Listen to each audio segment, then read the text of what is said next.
তোমাকে একটা কথা জিজ্ঞাসা করি। বলো। তুমি নাকি আমার বাবাকে বলেছো দারোয়ানের ডিউটি করতে? হ্যাঁ বলেছি তো। বারে, আমার বাবা কেন দারোয়ানের ডিউটি করতে যাবে? শোনো, আমি কেন কথাটা বলেছি সেটা তো আগে শুনবা, আগেই রাগ করে বসতে হবে। আচ্ছা, বাবার ডায়াবেটিস নেই? ডায়াবেটিস লেভেল কত? 32। এটা কত মারাত্মক তুমি বুঝো না? বাবা কি করে বলো তো? এই সারাদিন শুধু খায় আর ঘুমায়, কোনো কাজকাম করে, নড়াচড়া করে, হাঁটা চলাফেরা করে? কিচ্ছু করে না। এই কথা ভেবেই আমি দারোয়ানের কাজটা করতে বলেছি।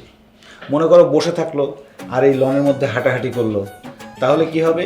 এই 32 16-তে চলে আসবে, সুগার লেভেলটা কমে যাবে। 32 তো ডেঞ্জার পিরিয়ড। এখন বলো তো, আমি কি কোনো ভুল সিদ্ধান্ত নিছি? তোমার সিদ্ধান্ত এমনিতে ঠিকই আছে, কিন্তু একজন বাড়িওয়ালা কিভাবে দারোয়ানের কাজ করবে? জিনিসটা দেখতে কেমন দেখা যায় না? আর আশেপাশের লোকজনই বা কি বলবে?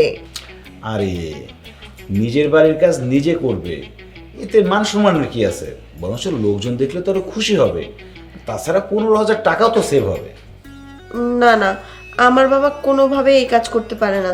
তুমি এই কথা বলার পর থেকে বাবা কেমন জানি একটা হয়ে গেছে। সারাক্ষণ বাসায় একা একা বসে থাকে আর মন খারাপ করে থাকে। কাজটা তোমার একদমই করা ঠিক হয়নি। চলো, তুমি আর আমি দুজন মিলে বাবার কাছে গিয়ে ক্ষমা চেয়ে নিই। বড় মানুষের সাথে এরকম আচরণ করা একদম ঠিক না। আরে, তুমি তো আমার চিন্তাধারা বোঝো নাই, বুঝলে এই কথাটা বলতে না।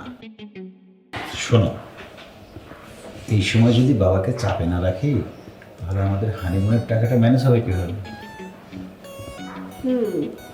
সেটা অবশ্য ঠিক বলেছো। তাহলে বলো, আমার বুদ্ধি আছে না? সেটা তো একটু একটু আছে। কার হাজবেন্ড দেখতে হবে না? চলো তাহলে এবার গিয়ে টাকাটার ব্যবস্থা করি। চলো।